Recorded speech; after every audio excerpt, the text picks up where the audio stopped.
"Get out of here, you freeloader. We've given you enough."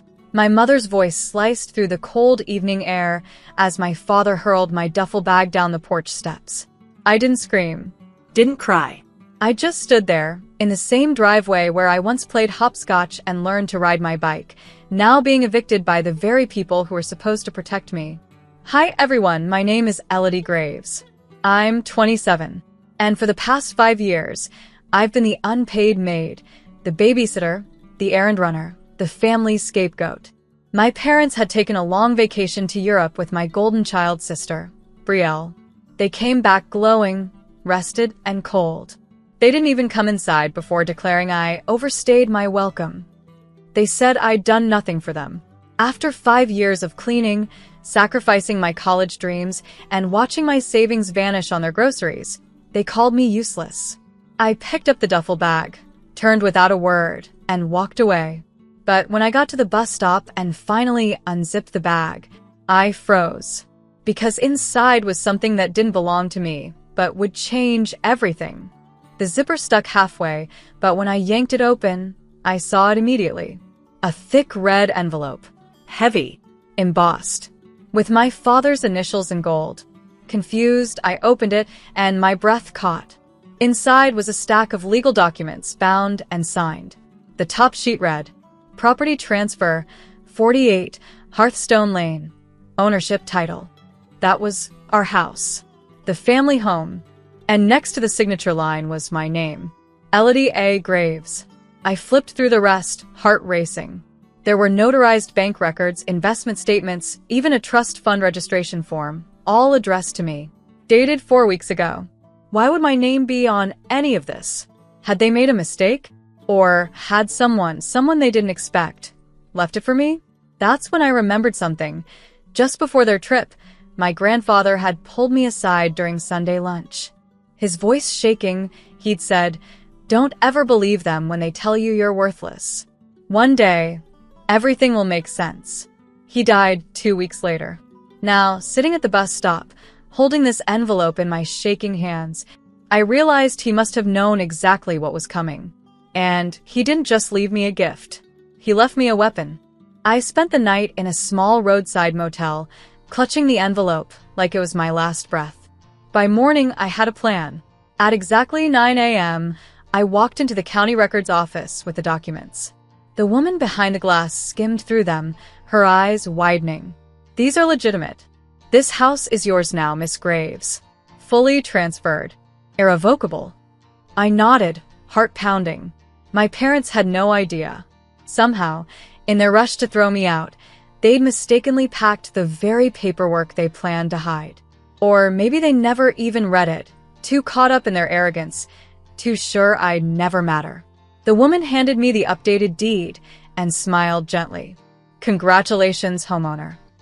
I left with a copy of the title, the keys still on the ring, and a new fire burning in my chest.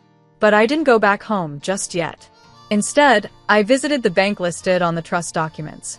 The manager confirmed everything.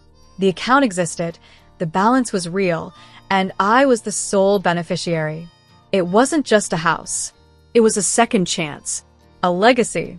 And they had no idea they'd handed me the match. 2 days later, I stood across the street from the house, my house, watching my family unload groceries like nothing had changed. They still thought they owned it. Still thought they had won. But they hadn't noticed the quiet mail from the bank. Or the official notice taped discreetly to the side door that morning. Ownership transfer confirmed. Immediate compliance required. They ignored it. Arrogance is loud like that. I didn't knock. I called the sheriff's department instead. 37 minutes later, 2 deputies escorted me up the driveway.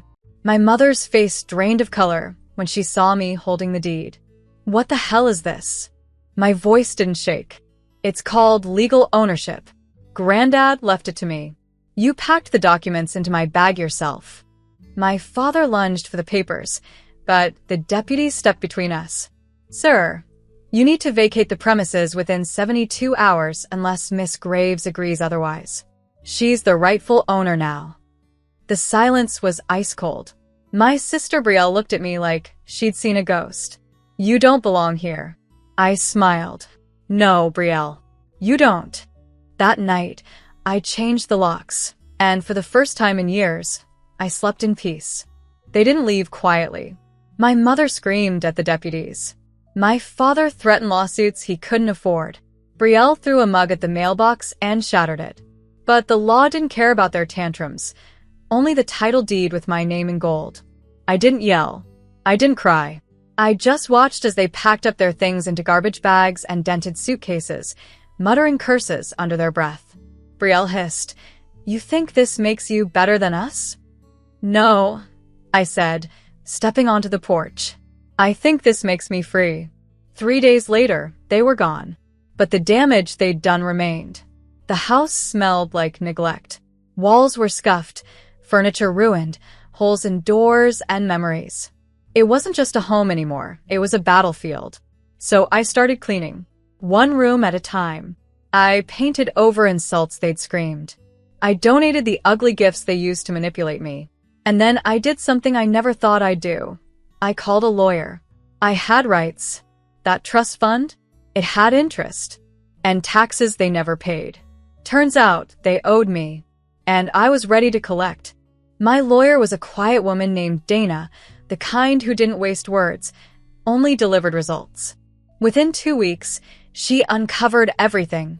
Forged withdrawals, years of unreported rent, and misuse of funds that were legally mine.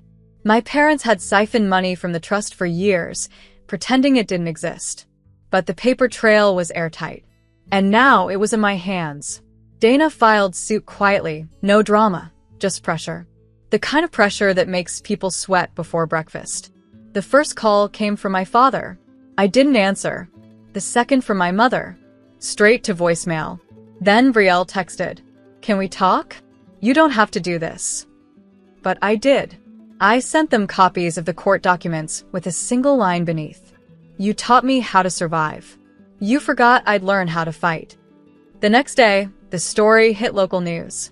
Daughter wins lawsuit against family over hidden inheritance. I didn't ask for attention, but I wasn't hiding anymore either. The reporter asked if I had a comment. I said, "Just one. Don't underestimate the quiet one.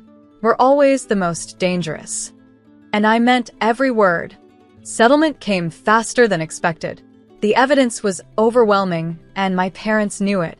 They agreed to repay over $218,000 in stolen trust funds, plus damages.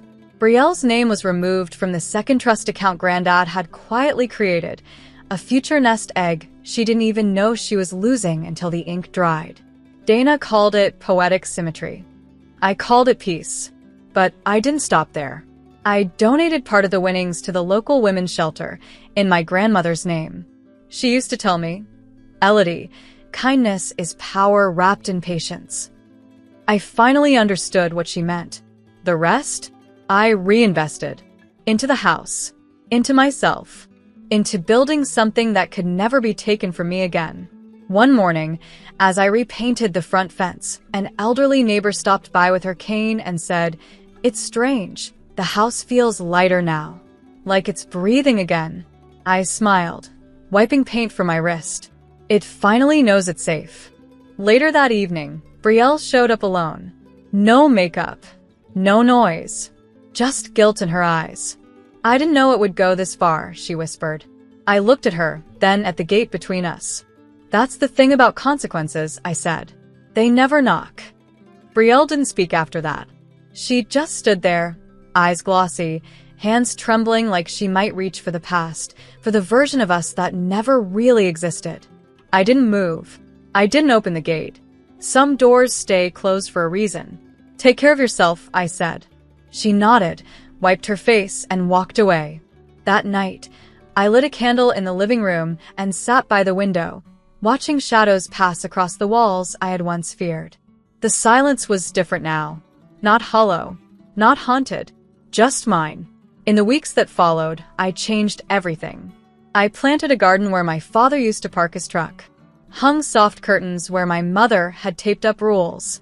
I framed a photo of myself smiling, the first in years, and placed it on the mantel beneath the words, "She didn't break. She rebuilt." And one day, While reorganizing the last box from the attic, I found an old card from my grandmother. In delicate cursive it read, "When they bury you in silence, rise like thunder." I laughed through the tears, because I finally had